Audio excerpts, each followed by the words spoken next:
आज हम lesson 7 read करेंगे आपके ईवीएस सब्जेक्ट का, जिसका नाम है क्लाइमेट इन इंडिया। ठीक है, क्लाइमेट इन इंडिया मतलब इंडिया में कैसी जलवायु है उसके बारे में हम इसमें रीड करेंगे। ओके, तो देखिए क्लाइमेट जो होता है वो एक बहुत लंबे समय वाली चीज होती है। ठीक है, जो वेदर होता है, वेदर बहुत कम समय वाली, मतलब जो वेदर होता है वो हम बोल सकते हैं कि दिन में बहुत बार चेंज होता है। ओके, लेकिन जो क्लाइमेट होता है वो बहुत लंबे समय तक एक ही टाइप का रहता है। ओके, इस बारे में हम इसमें रीड करेंगे। ठीक है, you might have heard people saying that India is a hot country. In the books, you might have also read that Antarctica is a cold place. You also read in newspaper that climate of Earth is changing.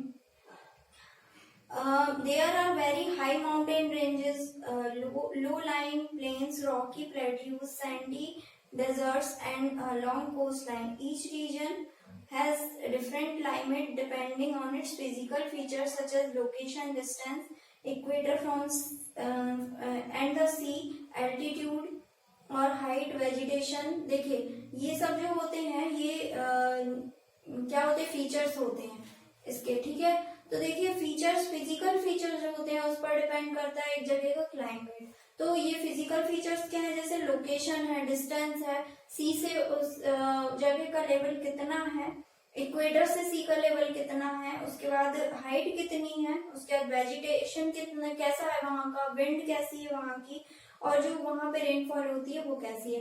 इससे decide होता है कि वहाँ का climate कैसा है। Okay, तो देखिए कहीं कहीं का क्लाइमेट जो है वो बहुत ज्यादा वैसा रहता है, हम कह सकते हैं बहुत ज्यादा हॉट रहता है। ठीक है, गर्म रहता है। लेकिन कहीं कहीं का क्लाइमेट ऐसा है कि बहुत ज्यादा कोल्ड रहता है थ्रू आउट द ईयर।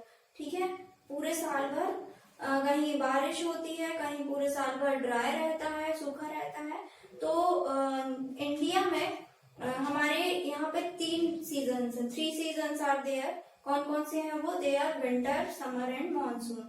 और रेन्स, मानसून को हम बारिश भी बोलते हैं, रेन्स भी बोलते हैं। सबसे पहले हम इस लेसन में विंटर सीजन के बारे में पढ़ेंगे। विंटर सीजन मतलब ठंड का सीजन। ओके, ठंड का मौसम।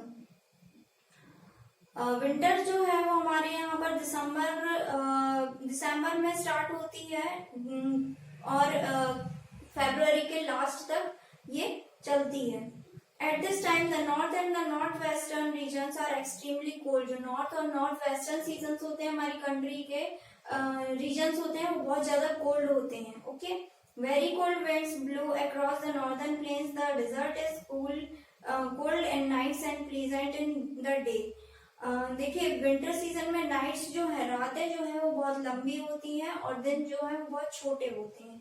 ठीक है, as we go higher it gets colder. जैसे ही हम ऊपर जाते जाते हैं वैसे ही बहुत ठंडा पड़ता जाता है। Okay, during winter the temperature in the Himalayan region falls below 0 degree Celsius. देखिए विंटर के समय, ठंड के समय जो हिमालय का जो हिमालयन रीजन का जो वेदर रहता है, मौसम रहता है, कैसा हो जाता है, वहां का टेम्परेचर जो होता है वो 0 डिग्री सेल्सियस से भी नीचे चला जाता है। ओके, और वहां पर बहुत ज्यादा बर्फबारी होती है।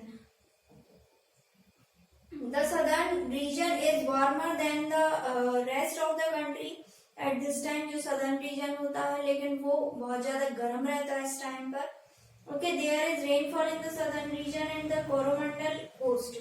In March when winter ends the summer begins, the climate is very pleasant. और मार्च में जब विंटर खत्म हो जाता है और जो गर्मी आती है, समर सीजन आता है, उससे क्या होता है कि जो मौसम है वो प्लीजेंट हो जाता है। ठीक है, उसके बाद हम पढ़ेंगे समर। समर सीजन जो होता है वो गर्मी का मौसम कहलाता है, हम इसको गर्मी बोलते हैं हिंदी में। देखिए summer begins in April and last till June. अप्रैल में स्टार्ट होता है समर और जून में खत्म होता है। Days are longer than nights at this time. जैसा विंटर में होता है उससे अपोजिट इसमें रहता है कि जो दिन रहते हैं वो बहुत लंबे होते हैं और रातें बहुत छोटी होती हैं समर में। The north and north western regions are very hot in summer. North और नॉर्थ वेस्टर्न रीजन जो होते हैं वो बहुत ज्यादा हॉट होते हैं समर में। हॉट एंड ड्राई विंड्स जो होती है वो लू कहलाती है, ठीक है। ब्लो इन नॉर्थ इंडिया में जो ब्लो होती है डस्ट और स्टॉर्म्स, जो धूल के तूफान होते हैं वो बहुत ज्यादा आते हैं इस समय पर, बहुत ज्यादा धूल उड़ती है इस समय पर, ठीक है। देखिए जो हॉटनेस रहती है less hot than north India as it is surrounded by the sea on the all the three side. जो साउथ इंडिया है, साउथ इंडिया जहां पर है वहां पर क्या है कि देखिए तीनों तरफ से जो साउथ इंडिया है वो सी से घिरा हुआ है, समुद्र से घिरा हुआ है, तो वहां ज्यादा इसका असर नहीं पड़ता है, ठीक है। वहां पर इतनी ज्यादा गर्मी नहीं पड़ती है।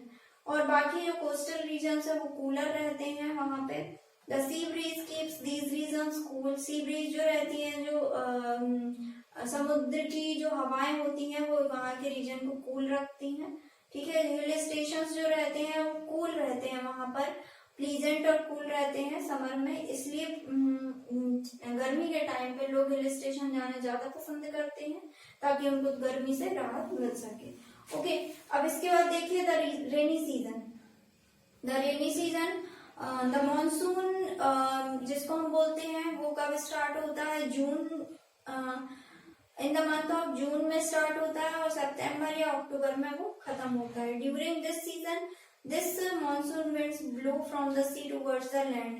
जो मानसून विंड्स रहती हैं वो सी से लैंड की तरफ आती हैं और वो अपना मॉइस्चर लेके आती है और उसी से कहाँ से, अरेबियन सी और बे ऑफ बंगाल से मॉइस्चर लेके आती हैं और पूरी कंट्री को वो रेनफॉल देती हैं। Okay, in all of South India except Tamil Nadu, which receives rains in winter, the rainy season begins in the month of June. देखिए तमिलनाडु को छोड़कर बाकी पूरे साउथ इंडिया में जो रेनी सीजन है वो कब स्टार्ट हो जाता है, जून में। Okay, the monsoon winds reach North India by mid July. जो नॉर्थ इंडिया में जो मॉनसून पहुंचता है वो बीच जुलाई में, मतलब मिड जुलाई में पहुंचता है। There is very heavy rainfall in west coast. West coast में बहुत ज्यादा रेनफॉल होती है, बहुत ज्यादा बारिश होती है। But the north western reason does not receive rainfall. So while Meghalaya is one of the wettest places in the world, parts of Rajasthan hardly receive any rainfall at all. Meghalaya जो है वहां पर बहुत बारिश होती है, लेकिन इसी के अगर हम साइड में देखें तो राजस्थान की अगर हम बात करें तो राजस्थान में बहुत ज्यादा सूखा पड़ जाता है, वहां पर बहुत कम बारिश होती है। Okay, agriculture in India depend on the monsoon. देखिए खेती किसानी जो है, एग्रीकल्चर जो है वो किस पर डिपेंड करता है, मानसून पर। Any change in the monsoon effect the crops. Monsoon में जितने भी चेंजेस होते हैं वो हमारे क्रॉप्स को, जो अनाज बोए जाते हैं, सबको इफेक्ट करते हैं। The monsoon is unpredictable. Monsoon को हम कभी भी ये नहीं बोल सकते हैं कि हम हमेशा मानसून एक जैसा रहेगा, हम कभी भी उसका अनुमान नहीं लगा सकते हैं कि वो एक जैसा रहेगा। Sometime it brings heavy rainfall and causes floods. कभी बहुत ज्यादा बारिश हो जाती है और कभी बाढ़ आने की संभावनाएं हो जाती हैं। At other time it brings too little rainfall and causes drought. और उसी के अतिरिक्त अगर हम देखें तो कभी बहुत कम बारिश होती है और सूखा पड़ जाता है, ठीक है। तो आप ये लेसन रीड करेंगे, अगर आपको इसमें कुछ समझ में नहीं आता है इस लेसन में तो आप पूछ लेंगे। Okay, thank you.